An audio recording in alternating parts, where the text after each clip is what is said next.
आज मैं लेकर आया हूं हर किसी को थर्रा देने वाली तस्वीरें, ऐसी तस्वीरें जिनकी कहानी ने पूरी दुनिया में सनसनी फैला दी है। जी हां, इस वक्त रात के 11 बज चुके हैं। इस वक्त इजराइल के आसमान पर बरस रही है मौत। ईरान की बैलिस्टिक मिसाइलों ने वहां कहर बरपा रखा। खबर है कि 100 से ज्यादा मिसाइलों ने तबाही का तांडव मचा दिया है। ज्यादा जानकारी के लिए हमारे साथ जुड़े हुए हैं हमारे संवाददाता विशाल पांडे।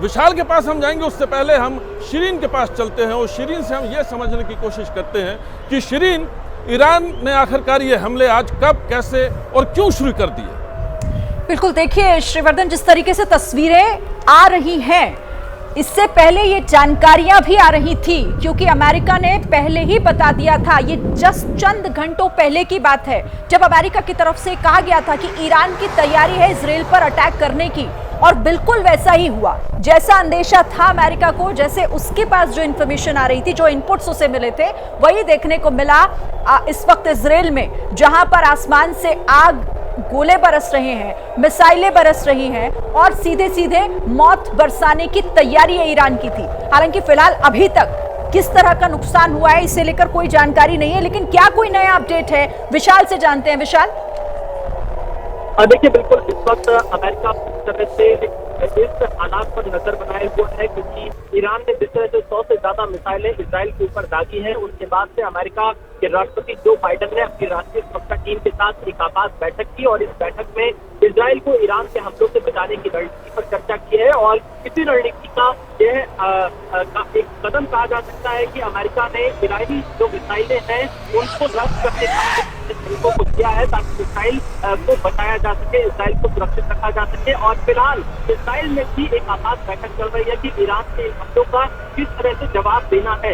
इजरायली डिफेंस फोर्सेस लगातार अपनी रणनीति तैयार कर रही हैं और जो इजराइल के आयरन डोम हैं वो पूरी तरह से ऑपरेशनल है। उनकी तस्वीरें भी इस वक्त हम देख पा रहे हैं कि ईरान की तरफ जो भी मिसाइलें आ रही हैं उनको इजराइल का आयरन डोम सिस्टम इंटरसेप्ट करके नष्ट कर रहा है, ताकि इजराइल के हमले को बचाया जा सके। लेकिन इस वक्त इजराइल और मध्य इजराइल का जो इलाका है वो ज्यादा ईरान के निशाने पर बताया जा रहा है। 100 से ज्यादा जो मिसाइलें दागी गई है उनमें से अधिकतर मिसाइलें मध्य है उस दिशा में दागी गई थी, इस बात की जानकारी सामने आई है। और फिलहाल जो इजरायली नागरिक हैं वो बंकर में शरण ले रहे हैं, ताकि किसी भी आगामी जो हमले हो उससे बचा जा सके। तो आज की रात कहा जा सकता है इजराइल के लिए काफी चुनौतीपूर्ण है और इजराइल डिफेंस फोर्सेस पूरी तरह से तैयारी में दिखाई दे रहे हैं। ईरान ने भी बयान जारी कर यह कहा है कि हसन नसरुल्लाह की मौत के खिलाफ इजराइल ने हमला किया है।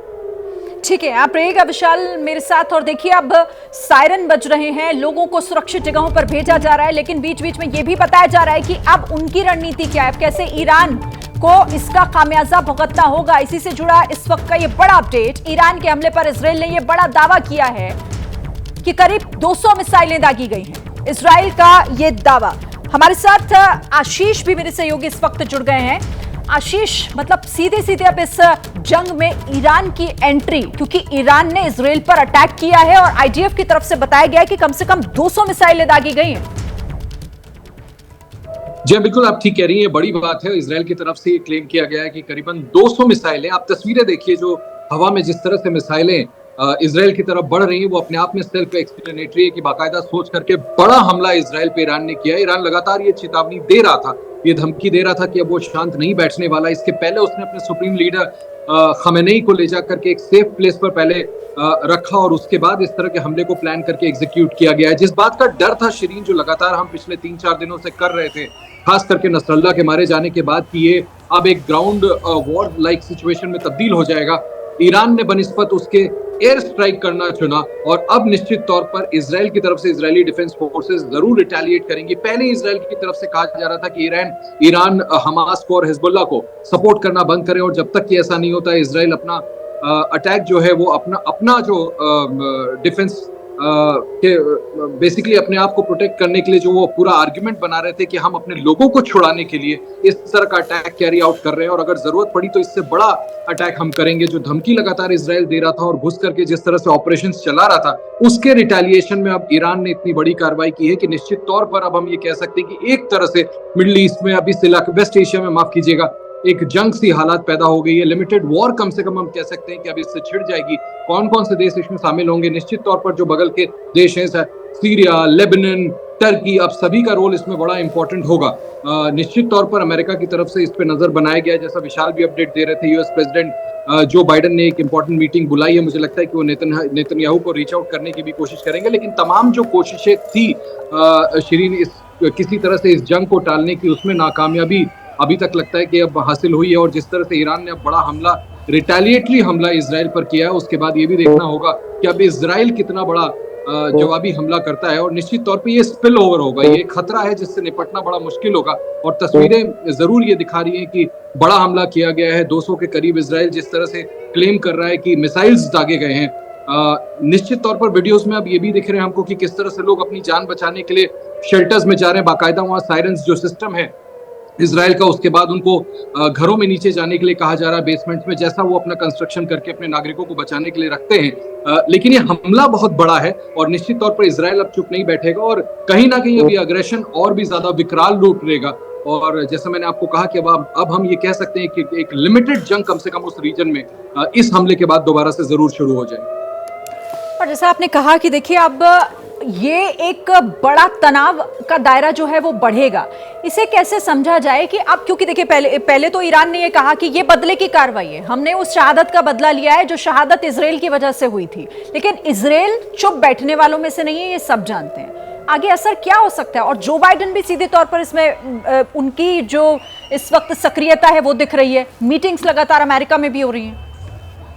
देखिए, अमेरिका और फ्रांस ने तो अपनी तरफ से पहले से कोशिश की, पिछले 3-4 दिनों से लगातार वो कॉल आउट कर रहे हैं। यूएनजीए का सेशन चल रहा था, उसमें लगातार ये मांग की गई कि किसी तरह से सीज फायर वर्कआउट किया जाए, कम से कम 2 हफ्ते का। इजराइल की प्रधानमंत्री कार्यालय ने उसको कैटेगरिकली रिजेक्ट कर दिया। इजराइल की तरफ से बिल्कुल स्पष्ट कहा गया था, इजराइल अपनी पोजीशन से पीछे नहीं हटने वाला है। शिरीन, वो लगातार ये कह रहा था कि हमारी जमीन है, हमारे लोग हैं जिनको अपने घर और अपने गांव, अपने टाउन्स को छोड़ करके जाना पड़ा, और जब तक हम नॉर्थ को फ्री नहीं करा लेते तब तक हम किसी भी तरह से अपने एक्शंस को नहीं रोकेंगे। वो लगातार ये कह रहा था कि या तो लेबनान की आर्मी, लेबनान की फोर्सेस हिजबुल्लाह के खिलाफ कार्रवाई करे, या तो ईरान, हुती हो, चाहे हमास हो, चाहे हिजबुल्लाह हो, इनका बेजा इस्तेमाल बंद करें, इनको प्रॉक्सी के तौर पे इस्तेमाल बंद करें, तब तक हम अपनी कार्रवाई नहीं रोकेंगे। तो निश्चित तौर पर ऐसे में जबकि ईरान ने रिटेलिएट किया है, बाकायदा खुल करके ईरान ने अनाउंस किया था कि हम पूरी तरह से हिजबुल्लाह के साथ हैं, और जिस तरह से अब सैन्य कार्रवाई की है इजराइल पर, उन्होंने हवाई हमला किया और एक साथ 200 के करीब मिसाइल्स मारे हैं, उसके बाद निश्चित तौर पर आप ये मान के चलें कि इजराइल की तरफ से और अग्रेसिव रिटेलिएशन होगा। और मुझे लगता है कि जैसा मैं आपसे पहले भी कह रहा था कि ये लिमिटेड वॉर तो अब छिड़ गई है, अब ये जंग में तब्दील हो गया, अब इसमें और भी देश शामिल होंगे, बड़ा खतरा बढ़ता जाएगा। कैसे अब दूसरे देश इसमें निगोशिएट करते हैं, ये बड़ा मुश्किल होने वाला है। इजराइल पीछे नहीं हटने वाला फिलहाल।